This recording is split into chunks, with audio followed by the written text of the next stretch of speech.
आज दिल्ली के मुख्यमंत्री अरविंद केजरीवाल मुख्यमंत्री पद से इस्तीफा देंगे और इससे पहले ही सुबह लगभग 11:30 बजे आम आदमी पार्टी के विधायक दल की बैठक होगी, जिसमें केजरीवाल आम सहमति से दिल्ली के अगले मुख्यमंत्री के नाम का ऐलान करेंगे। अभी तक आतिशी, कैलाश गहलोत, गोपाल राय और सौरभ भारद्वाज का नाम सीएम पद की रेस में आगे चल रहा है। आज अरविंद केजरीवाल शाम 4:30 बजे लगभग एलजी से मिलकर अपना इस्तीफा सौंपेंगे। अरविंद केजरीवाल के इस्तीफे वाली सियासत पर बीजेपी और आम आदमी पार्टी में अब जुबानी जंग जारी है।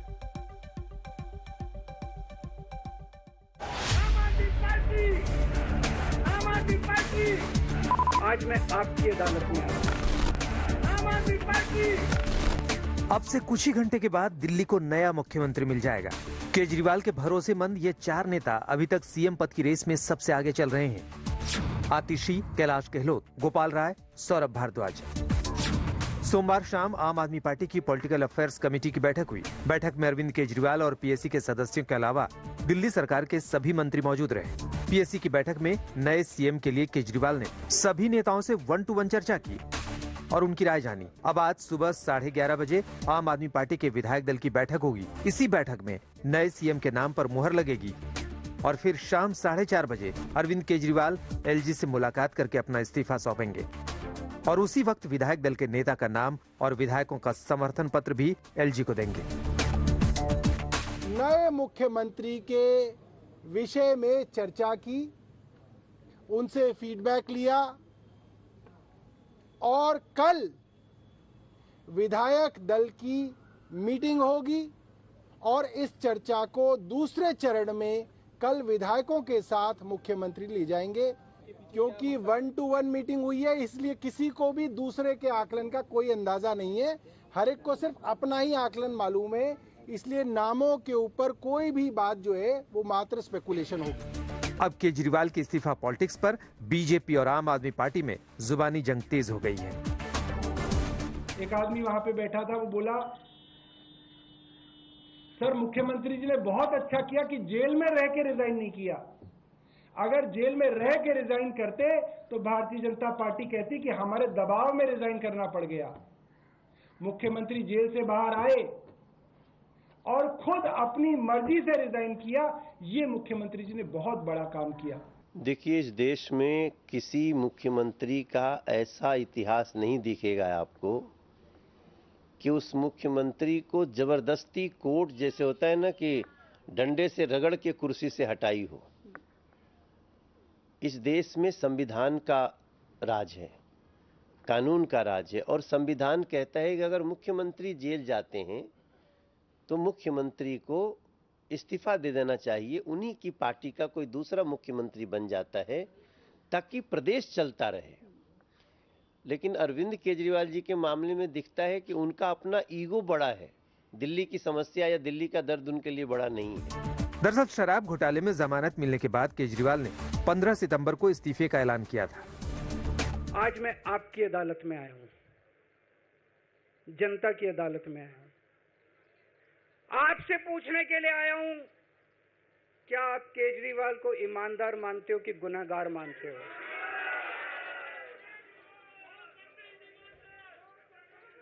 मैं दिल्ली की जनता से पूछना चाहता हूं, मैं देश की जनता से पूछना चाहता हूं कि क्या केजरीवाल ईमानदार है कि गुनहगार है? दोस्तों, 2 दिन के बाद, आज से 2 दिन के बाद मैं सीएम की कुर्सी से इस्तीफा देने जा रहा हूं। करीब 6 महीने बाद दिल्ली विधानसभा का चुनाव होना है। ऐसी खबरें आ रही हैं कि अरविंद केजरीवाल इस्तीफा देने के 15 दिन बाद अपना सरकारी बंगला छोड़ देंगे। बंगला छोड़ने के बाद अरविंद केजरीवाल अगले 4 महीने तक डोर टू डोर कैंपेन शुरू करेंगे, ठीक वैसे ही जैसे मनीष सिसोदिया दिल्ली में पदयात्रा कर रहे हैं। यानी अगले 4 महीने तक केजरीवाल दिल्ली की सड़कों पर लोगों के बीच नजर आने वाले हैं। केजरीवाल की सियासत के बारे में कहा जाता है कि उनका अगला कदम क्या होगा, ये सिर्फ वो ही जानते हैं। आईआरएस की नौकरी छोड़ राजनीति में आए केजरीवाल ने पहली बार पब्लिक के बीच सीएम पद की शपथ ली थी।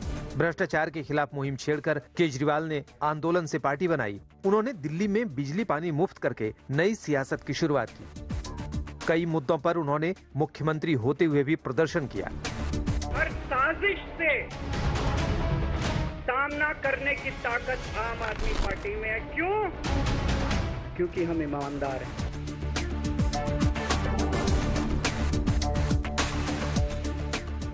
पंकज जैन के साथ आज तक ब्यूरो।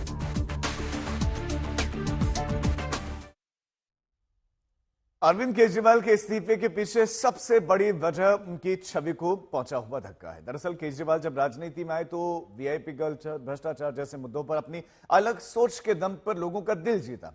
देश की ट्रेडिशनल राजनीति से अरविंद केजरीवाल की राजनीति लोगों को अलग लगी। लेकिन जब केजरीवाल के सरकारी बंगले के बंद दरवाजों से शाही खर्चों की सच्चाई बाहर निकली तो उनकी छवि पर सवालिया निशान लगने लगे। सवाल उठाने लगे कि सादगी की शपथ खाने वाले अरविंद केजरीवाल ने लोगों को छला है।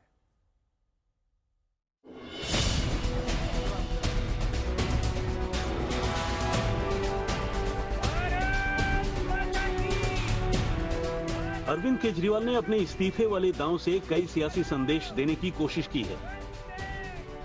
संदेश नंबर 1, अपने हिसाब से निर्णय लेंगे, किसी दबाव में आकर फैसले नहीं। संदेश नंबर 2, दिल्ली की जनता के भरोसे से बड़ी नहीं है मुख्यमंत्री की कुर्सी।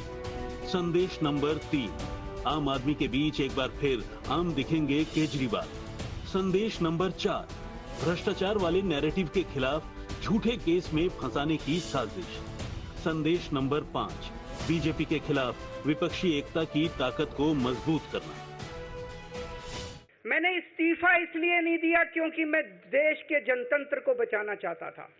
अब एक फॉर्मूला और इन्होंने नया बनाया है, जहां जहां ये चुनाव हारे वहां वहां के मुख्यमंत्री पे फर्जी केस करके उसको गिरफ्तार कर लो और उसकी सरकार गिरा दो। अगर मैं इस्तीफा दे देता, अगर मैं हेमंत सोरेन साहब ने इस्तीफा दिया, मैं भी इस्तीफा दे देता। इन्होंने सीतारमैया पे भी अभी केस किया है, इस सीतारमैया साहब के ऊपर। इन्होंने पिनाराई विजयन के ऊपर भी केस कर रखे हैं, ममता दीदी के ऊपर केस कर रखे हैं। ये एक ऑपोजिशन के मुख्यमंत्री को नहीं छोड़ते, एक एक को पकड़ के फर्जी केस कर करके उनको जेल में डाल देते और एक एक की सरकार गिरा देते। लोकसभा चुनाव में कांग्रेस के साथ गठबंधन के बावजूद अरविंद केजरीवाल की पार्टी को दिल्ली में एक भी सीट नहीं मिली। ये तब था जब चुनाव प्रचार के लिए अरविंद केजरीवाल को देश की सबसे बड़ी अदालत ने बेल दी थी। पार्टी के खराब प्रदर्शन के पीछे केजरीवाल की इमेज को लगा धक्का था। दरअसल केजरीवाल और उनकी पार्टी को शराब घोटाले के आरोप से उतना नुकसान नहीं हुआ जितना केजरीवाल के सरकारी बंगले की साज सज्जा पर खर्च की गई रकम। वही रकम जिसे मुद्दा बनाकर बीजेपी ने दिल्ली के सीएम अरविंद केजरीवाल की इमेज पर प्रचंड प्रहार किया। मैं अग्नि परीक्षा के लिए अरविंद केजरीवाल को चुनौती देता हूँ। क्या मतलब है अग्नि परीक्षा का? अग्नि परीक्षा का मतलब है सत्य का सामना करना। तो आओ आपके घर से शुरू करते हैं, खोलिए अपने राजमहल के दरवाजे और पहली अग्नि परीक्षा ये दीजिए कि दिल्ली के हर आदमी को बुलाइए कि आइए मेरा घर देखिए, वो ऐशगाह देखिए, वो राजमहल देखिए जिसमें अरविंद केजरीवाल मैं रहता हूँ। आप तो आम आदमी है ना, दिखाइए वो 8 करोड़ का मार्बल, इटालियन मार्बल जो आपने बिछाया है, दिखाइए वो 2 करोड़ का बिस्तर जिस पे आप सोते हैं, दिखाइए वो 8 लाख का पर्दा, दिखाइए वो कमोड 5-5 लाख के जो आपने लगवाए हैं। है हिम्मत दिखाने की? हो जाएगी अग्नि परीक्षा।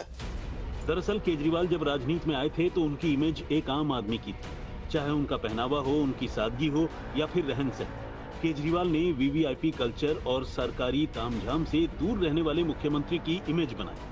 केजरीवाल 2015 में चुनाव जीते, फिर 2020 में जनता ने प्रचंड बहुमत से केजरीवाल को दिल्ली का मुख्यमंत्री चुना।